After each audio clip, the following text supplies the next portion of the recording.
de briser toutes les garanties collectives. Donc on a différentes petites introductions qui vont être faites sur différents thèmes pour essayer d'expliquer ce qu'il y a dans cette loi, le contenu, pour qu'on puisse échanger autour de ça, discuter de ce qu'on peut faire aussi dans cette Assemblée Générale. Ce qu'il faut savoir, c'est que ce projet de loi il est directement inspiré de ce qui a été fait au moment de la loi travail. Voilà, c'est la transcription grosso modo pour le public. Donc on va avoir des petites introductions. On va commencer par Olivier. Ah oui, je ne me suis pas présenté, excusez-moi. Donc moi, Julien Jean-Béli et je suis à la CGT.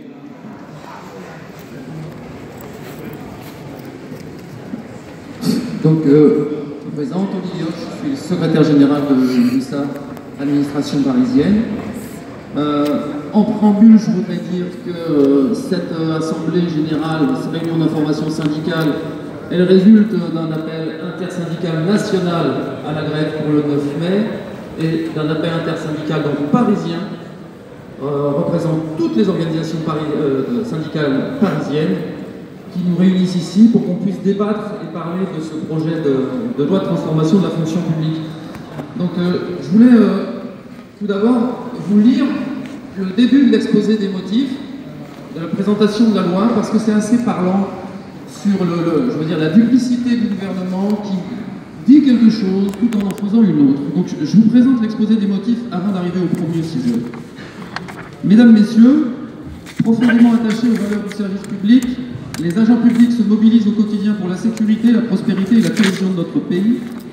Près de 9 agents publics sur 10 sont au contact direct de la population. Face à l'évolution rapide de leur métier, le sens de leur mission et de leur engagement doit aujourd'hui être conforté. Face à un statut qui ne leur offre pas suffisamment la reconnaissance et les perspectives professionnelles escomptées, de nouvelles attentes se font jour pour aller vers une fonction publique plus attractive et plus réactive, des parcours professionnels plus diversifiés et une plus grande prise en considération de la qualité de vie au travail. Voilà comment le gouvernement nous présente son projet. Nous allons voir dans les différents points qui vont être abordés que c'est complètement l'inverse qui va se passer dans les faits. Dans les faits, sur le premier sujet que je voudrais aborder avec vous, on va vers une privatisation de tous les services publics et la fin de la sécurité de l'emploi. C'est une réalité. L'article 28 du projet de loi de transformation de la fonction publique entend doter l'administration d'un dispositif d'accompagnement des changements de périmètre des services publics qui s'opèrent notamment en confiant à une personne morale de droit privé, une entreprise par exemple, tout ou partie des activités qui étaient assurées directement par l'administration. Concrètement, il permet de retirer à tous les agents concernés le statut de fonctionnaire sans qu'ils puissent s'y opposer. Les agents titulaires et non titulaires en CDI seront détachés automatiquement auprès de l'organisme d'accueil sur un contrat de travail à durée indéterminée, en conservant une rémunération au moins égale à ce qu'ils percevaient antérieurement. Ce détachement dure tant que les tâches de service public sont confiées à l'organisme d'accueil ou à un autre lui succédant. Certes, les services effectués dans cette position seront assimilés à des services effectifs dans le corps d'origine et les fonctionnaires pourront demander à ce qu'il soit mis fin à leur détachement sous réserve d'un préavis de 3 mois pour occuper un emploi au sein d'une administration, mais seulement si un poste est vacant. On pourra vous détacher dans l'entreprise et à la fin vous pourrez demander à revenir dans la fonction publique seulement si un poste est vacant dans votre corps d'emploi. Certes, s'il n'y a plus de contrat du coup entre la collectivité publique et l'organisme d'accueil, le fonctionnaire peut en théorie retourner de plein droit dans son administration d'origine, mais cette disposition risque fort d'être contournée par la suite. On ne sait pas ce que la suite de cette loi nous réserve. C'est bien la mort du service public et du statut de ses agents qui est programmée.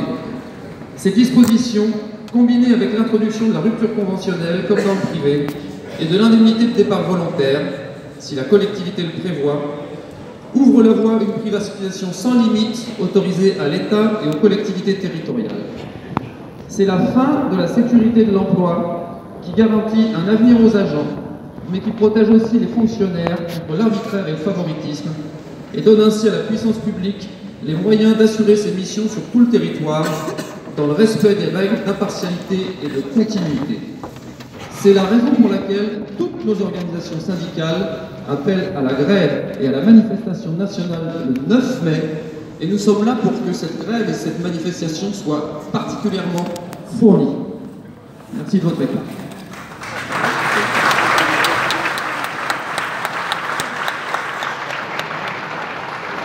Merci. Bonjour à toutes et à tous. François-Régis Breauté, la CFTC. Je voudrais aborder avec vous un sujet particulier qui est celui des instances. Alors, la loi de transformation de la fonction publique va également modifier grandement le fonctionnement des instances actuelles. Seront concernés à la fois les comités techniques qui existent, mais aussi les CHSCT, donc les comités d'hygiène, de sécurité des conditions de travail, et également les CAP, les commissions administratives paritaires. Alors, 3 grandes modifications à retenir. La première, c'est la disparition des CHSCT en tant qu'instance indépendante. En effet, le gouvernement a l'intention de créer des comités sociaux territoriaux, CST, comités sociaux territoriaux. Et ces nouvelles instances, en fait, vont fusionner les comités techniques actuels avec les CHSCT. Il n'y aura plus qu'une seule instance. Alors qu'aujourd'hui, en général, dans chaque direction, il y a un comité technique de direction et un CHSCT. Là, il n'y aura plus qu'une seule instance. Donc cela veut dire que les agents seront forcément moins bien défendus, moins bien accompagnés. Et c'est la perte de l'autonomie des CHSCT. Deuxième incidence importante, c'est la diminution du rôle des CAP. Les CAP n'examineront plus les décisions individuelles d'avancement, de promotion et de mobilité, alors que c'est le cas aujourd'hui. En fait, ces décisions seront soumises non pas au vote des CAP comme c'était le cas jusqu'à présent, mais elles seront traitées dans un débat d'orientation générale qui se fera au niveau du comité social territorial, l'instance dont je viens de vous parler. Il y aura juste un débat, et là, si les élus du personnel n'ont plus leur mot à dire sur ça, c'est le risque d'une gestion opaque. Et qui va garantir que les personnels ne seront pas soumis à l'arbitraire? Troisième point, que vont devenir les CAP de la ville de Paris? Actuellement, il y en a 49. Eh bien, le projet de loi envisage la fusion des CAP et de créer à minima une CAP par catégorie. Une CAP pour les A, une CAP pour les B, une CAP pour les C. Ça, c'est à minima. En fait, il y aura la possibilité d'en créer sans doute plus, mais on voit bien que pour les municipalités, c'est la possibilité de se saisir de ce projet de loi pour regrouper, fusionner les CAP et passer d'une gestion, d'un suivi des agents par métier à un suivi par catégorie. Donc on peut imaginer des filières. Et là, il y a un véritable enjeu aussi pour le suivi des agents. Pour nous, organisation syndicale, qu'est-ce que cela veut dire tout ça? C'est un affaiblissement du rôle démocratique de nos instances.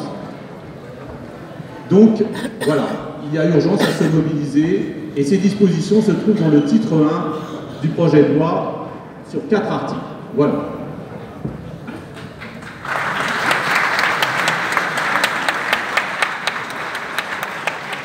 Merci. Bonjour à tous et toutes. Je suis François Viss, secrétaire général adjoint à la CFDT. Bonjour, François Viss, enchanté. Donc je vais vous parler de la remise en cause des acquis sur le temps de travail. Le projet de réforme veut mettre fin à la référence aux 35 heures au profit des 1607 heures annuelles pour un agent sans suggestion. Qu'est-ce que ça veut dire?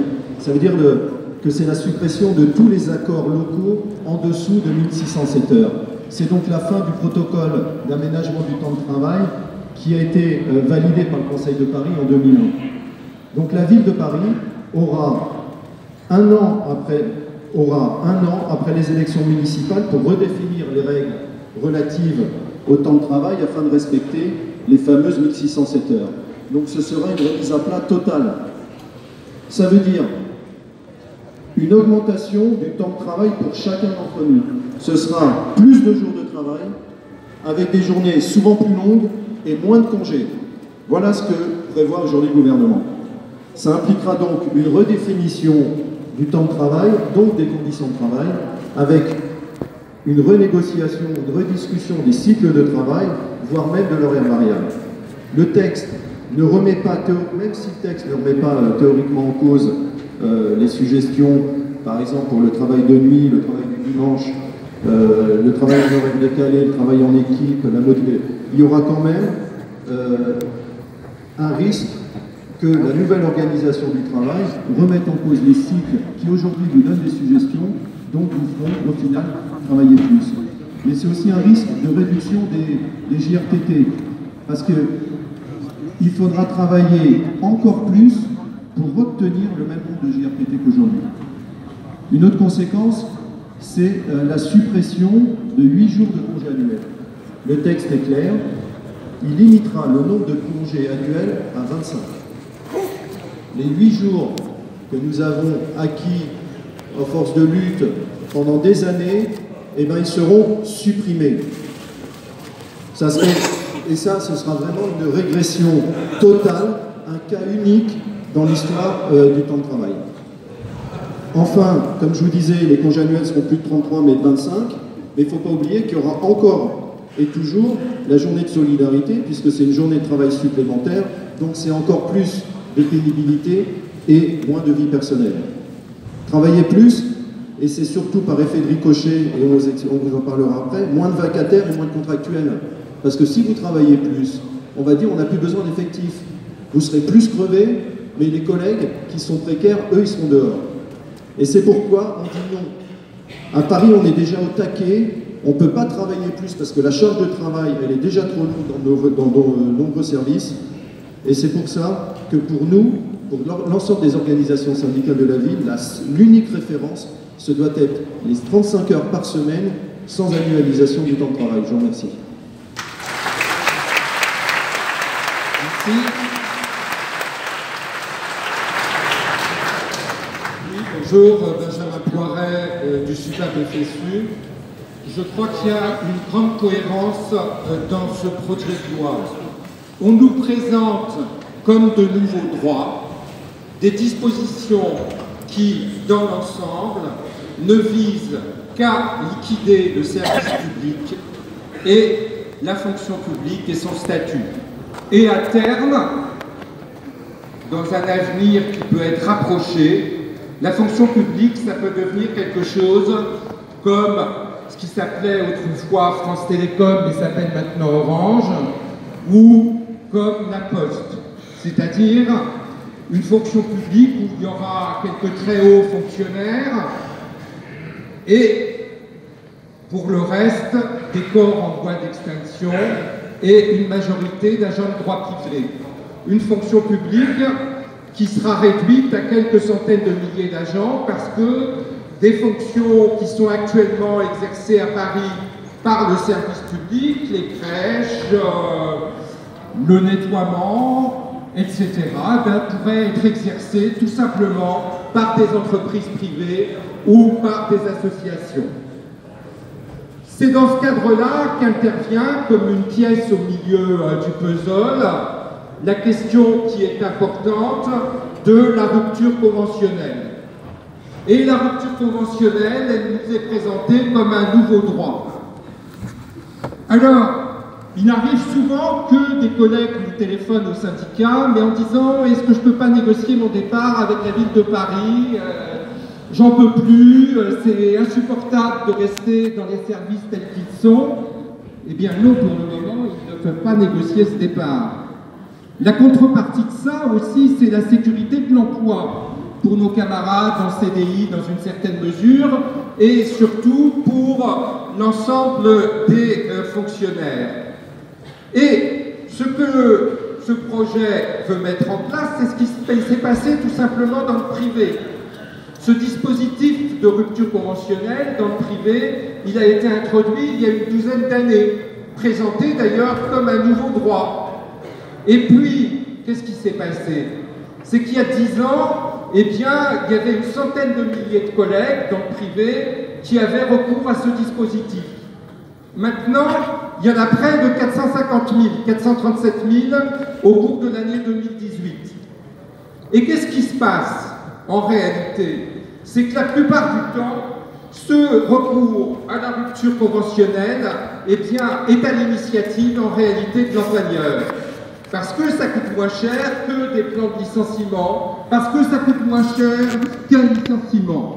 Et que cette rupture conventionnelle correspond à un durcissement des conditions de travail, au point que nombre de salariés préfèrent renoncer à leur emploi, même sans perspective d'en retrouver un autre. Et c'est vrai que des collègues nous disent « moi je m'en fous, je préfère partir parce que c'est insupportable ».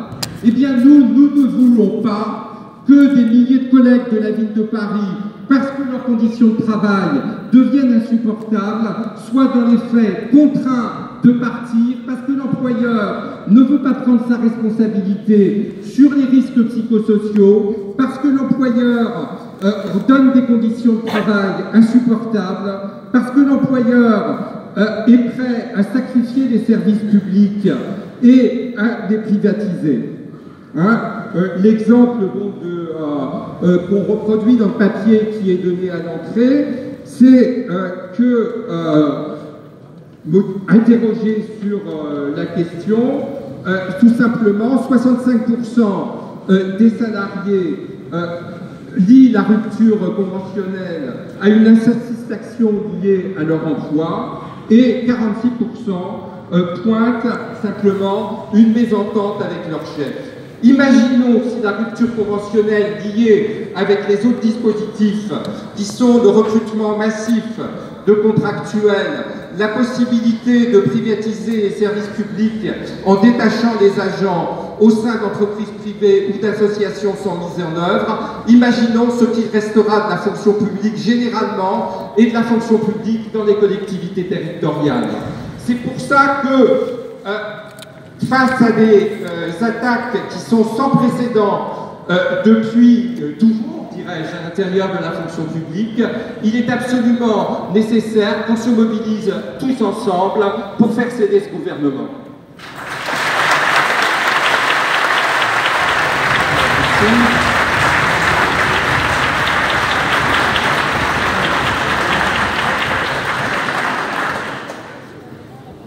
Jean-Pierre Arnaud, vice-président de l'UCP, je vais essayer de vous apporter un éclairage sur la problématique du recrutement généralisé par la voie contractuelle.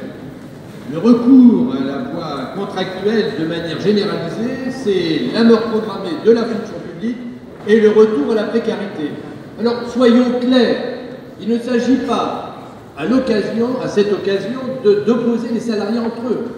Contractuels contre fonctionnaires, nullement, d'autant plus que tous ici autour de la table, nous avons accompagné depuis de nombreuses années toutes les lois de déprécarisation. Car nos collègues contractuels, ce sont d'abord nos collègues. Donc ça, que ce soit clair. En revanche, si à la place de recruter des fonctionnaires, on se met de manière généralisée à recruter des contractuels, c'est tout bonnement la mort de la fonction publique. Alors, sur quel fondement, depuis tant et tant d'années, nous avons recruté des fonctionnaires? Tout simplement, c'est un héritage du fondement de la République depuis la Révolution française et confirmé par le Conseil national de la résistance selon un principe intangible, l'égalité d'accès aux emplois publics. Il faut bien savoir que les employeurs publics qui gèrent les deniers publics qui ne leur appartiennent pas n'ont pas la liberté de recruter qui ils veulent, comme ils veulent, et de les licencier comme ils veulent et à quel moment ils le souhaitent. Voilà les principes fondateurs de la République, voilà les valeurs que tous ensemble ici nous portons et que tous ensemble nous devons défendre.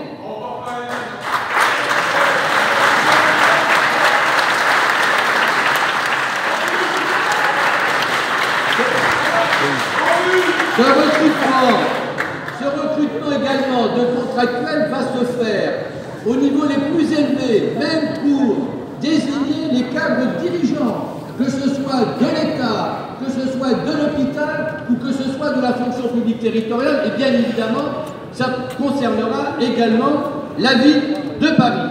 Donc c'est renier le principe républicain fondateur d'égalité d'accès aux emplois publics. Et pour masquer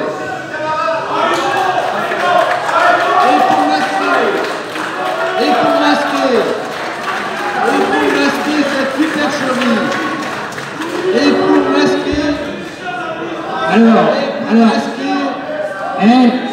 attention, c'est un débat ici, donc si vous voulez vous inscrire, vous pourrez parler après. Donc merci d'arrêter de crier. Non, reste poli s'il te plaît. Reste poli, s'il te plaît.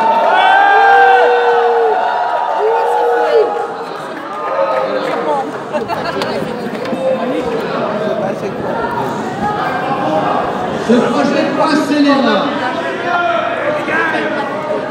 projet de loi scélérat, principe, énonce le principe suivant, contractuel. Je vous aime à condition d'alléger les contraintes pour me séparer de vous. Voilà tel est l'esprit dans lequel les pouvoirs publics comptent organiser la gestion des ressources humaines dans les trois versants des fonctions publiques. Alors, les fonctionnaires actuels, que deviendront-ils?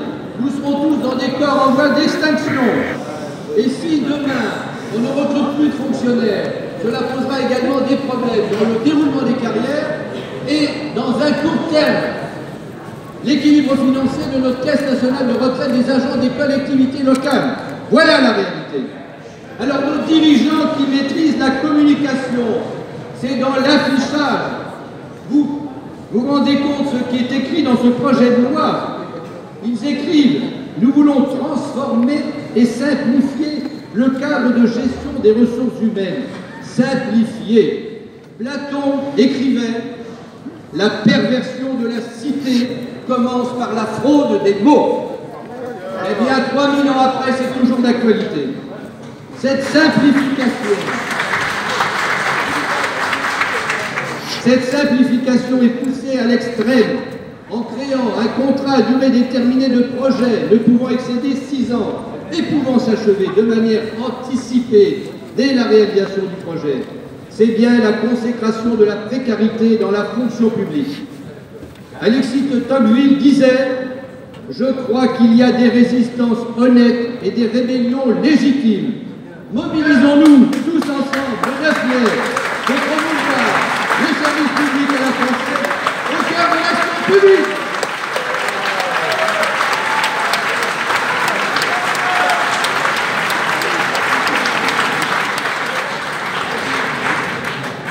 Bonjour à toutes et à tous, Catherine, je suis la CGT. Je vais revenir sur les questions de précarité de manière un peu détaillée. Alors vous allez me dire, bon, c'est le énième projet de loi qui fait qu'il y aura plus de précaires dans la fonction publique, donc qu'est-ce que ça va changer vraiment? On a vu le licenciement brutal de nos collègues en contrat aidé. Il y a encore 15 à 20% de non-titulaires à la ville, des faux vacataires, des CDD, des temps incomplets, des CDI, une majorité de femmes très précaires à la ville de Paris. Donc qu'est-ce que ça peut... Enfin, est-ce qu'il y a vraiment un truc de pire dans ce projet de loi en fait? Alors ouais, il y aura du pire pour les futurs contractuels, il y aura du pire pour les non-titulaires d'aujourd'hui, il y aura du pire pour les fonctionnaires. C'est ça ce projet de loi. Et je vais vous en dire donc quelques mots. Le projet de loi, l'objectif c'est d'augmenter le nombre de non-titulaires dans les collectivités territoriales et dans l'État. Comme l'ont dit les collègues, c'est vraiment très décomplexé ce projet de loi, c'est super, c'est-à-dire qu'ils disent clairement, les contractuels, vous êtes une variable d'ajustement, vous êtes des outils de gestion pour les managers et les manageuses de demain des services publics. C'est clair et net, ils le disent. Et comment on sait pourquoi ils nous veulent? C'est pour qu'on puisse nous pressuriser, nous flexibiliser et pour pouvoir faire ce qu'on veut avec nous. On a aussi parlé du fait que ce projet de loi permet de recruter des managers et des manageuses du privé, n'est-ce pas? Parce que comme si le privé faisait que le monde va mieux, vous avez bien vu que le capitalisme est en train de détruire les gens, mais la planète, et ils veulent que ça soit le privé qui gère aujourd'hui nos services publics. Donc c'est complètement scandaleux leur projet. On a vu les conséquences qu'il y a eu pour nos collègues de Pôle emploi, ex-ANPE, de France Télécom, de l'ensemble des services publics qui ont été progressivement, on a retiré des fonctionnaires pour y mettre des contractuels précarisés avec les catastrophes humaines comme les vagues de suicide et les catastrophes pour le devenir de nos services publics. Alors ce projet de loi, c'est précariser encore plus contractuelle, et je vais revenir sur la création d'un contrat d'un nouveau genre. C'est la nouvelle vague de précaires, c'est ce contrat de projet de 6 ans maximum pour mener à bien un projet. Alors de manière concrète, ce serait quoi ce contrat? On peut imaginer qu'on va recruter quelqu'un, un contrat de projet pour la mise en œuvre d'un logiciel dans un service. On peut imaginer un contrat de projet pour le suivi d'un chantier de travaux. On peut aussi penser à un contrat de projet pour tester un dispositif social, éducatif. Et l'agent sous contrat de projet, il vivra sous la triple contrainte. S'il bosse à fond pour essayer qu'on le garde, en se disant putain, plus je vais bosser, plus on va le garder. Et si le projet il est mené à bout avant les 6 ans, et on te remerciera. C'est quand même génial, c'est une grande perversité, c'est top. Donc ça, c'est la première contrainte. Plus tu bosses pour essayer de rester, plus tu seras viré. Deuxième élément, si le projet ne fonctionne pas, tu n'as pas les moyens de faire, tu seras remercié. Il faudra te remercier du jour au lendemain. Troisième élément, si ça ne se passe pas bien avec votre hiérarchie, là aussi on pourra arrêter votre contrat et vous dire d'aller à la porte. Vous voyez, un système quand même fantastique pour l'employeur, mais carrément catastrophique pour le collègue. Et évidemment, tout ça sans évolution salariale, sans titularisation possible. Le troisième élément de ce projet de loi, c'est tirer vers le bas les maigres droits des non-titulaires d'aujourd'hui. Ça, il ne faut pas l'oublier. C'est-à-dire que comme les nouveaux contractuels sont proposés dans ce projet de loi, n'auront pas le droit d'accès à des titularisations, les non-titulaires d'aujourd'hui n'en auront pas non plus le droit d'accès à la titularisation, vu que l'objectif c'est d'arrêter de titulariser les gens et d'arrêter d'avoir des fonctionnaires. Donc en fin de compte, il n'y aura pas de droits nouveaux, il n'y aura pas d'évolution salariale pour les non-titulaires, il n'y en a déjà pas aujourd'hui, mais il y en aura encore moins demain. Il n'y aura pas de possibilité d'être titularisé, il n'y aura pas de possibilité d'être défendu. Aujourd'hui, on a des CCP, des commissions pour essayer de faire face à des licenciements de collègues non titulaires, ça sera supprimé, donc encore moins de droits pour se défendre face au chômage. Donc globalement, ce projet de loi, c'est plus de précarité, et en particulier, évidemment, vous savez, le gouvernement, il dit « genre, je suis pour l'égalité entre les femmes et les hommes », c'est de la foutaise. Ce projet de loi va précariser davantage les collègues, et en particulier les femmes, qui vont finir avec des retraites misérables et des salaires de misère dans la fonction publique. Donc c'est un projet de loi extrêmement dramatique, y compris pour les femmes. Et enfin, je voulais revenir sur un truc. Moi, j'ai fait une réunion d'info syndicale dans un service à la DDCT. Je vais finir. Les collègues non titulaires, ils ont aussi parlé du service public. Ils ont aussi dit, mais ce projet, en fait, ça va faire qu'on va tourner. Donc c'est quoi, demain, la continuité du service public? C'est quoi nos valeurs pour nous, pour bien travailler auprès des usagers? Ils sont super inquiets pour, évidemment, leurs droits, mais aussi pour le service public qu'ils veulent rendre. Et je pense qu'en effet, titulaires et non titulaires, on est ici pour se battre pour le service public.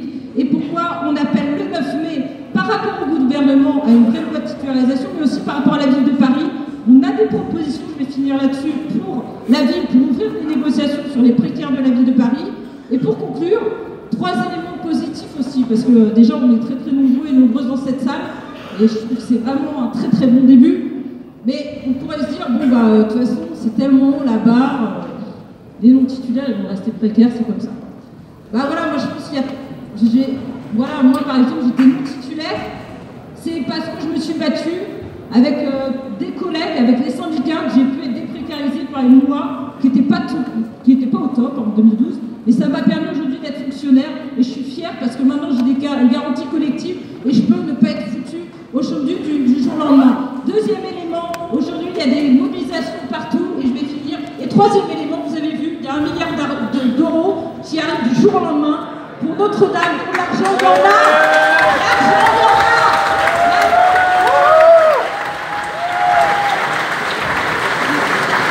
L'argent, il y en a pour Notre-Dame, il doit en avoir pour les précaires, il doit en avoir pour le service public.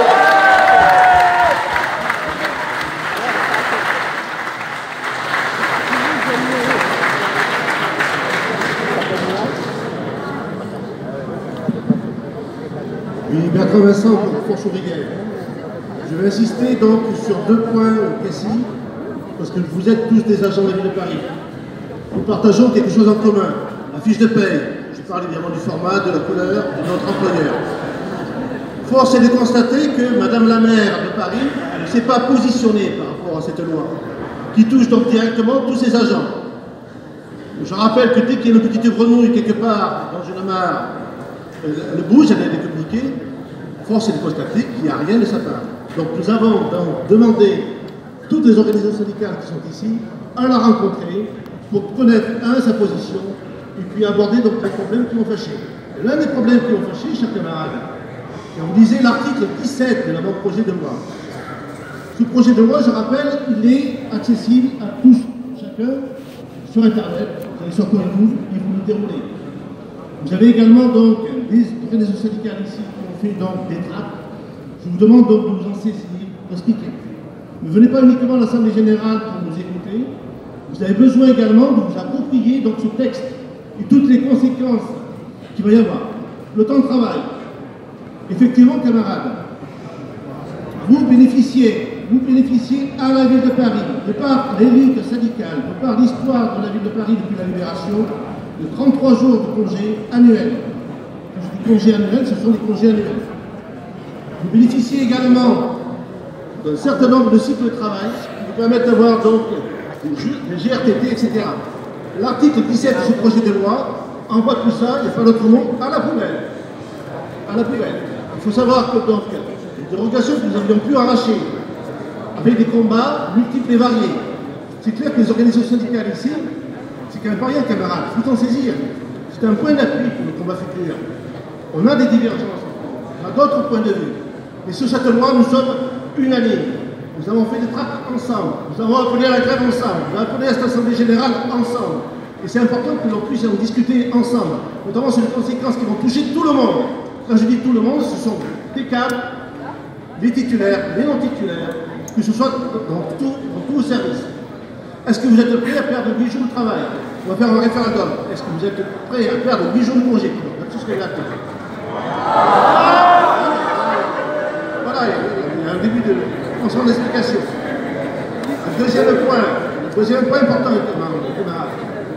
Est-ce que vous savez que dans cet avant-projet de loi, du fait de l'équilation du rôle des CAP, on pourra, vos encadrements, le cadre, donc la ville de Paris, pourra proposer donc une exclusion temporaire de fonction qui peut aller jusqu'à 3 jours. Exclusion temporaire de fonction qui peut aller jusqu'à 3 jours, sans passage par ce qui va rester de commission législative paritaire, c'est-à-dire 3 jours sans salaire, camarades. Et laisser donc l'appréciation de votre hiérarchie immédiate. Et c'est clair que la ville de Paris, Madame la maire de Paris, a une responsabilité dans ce cadre-là. Évidemment, cet avant-projet de loi, c'est quoi? C'est quoi son objectif profond? C'est faire des économies. Les économies sont votre dos, camarades. Je rappelle les objectifs de mon gouvernement, 120 000 équivalents temps plein économisés. Et à la ville de Paris, à la louche, ça va entre 1 000 et 2 000 agents. C'est ça qui est important aussi de comprendre la logique financière.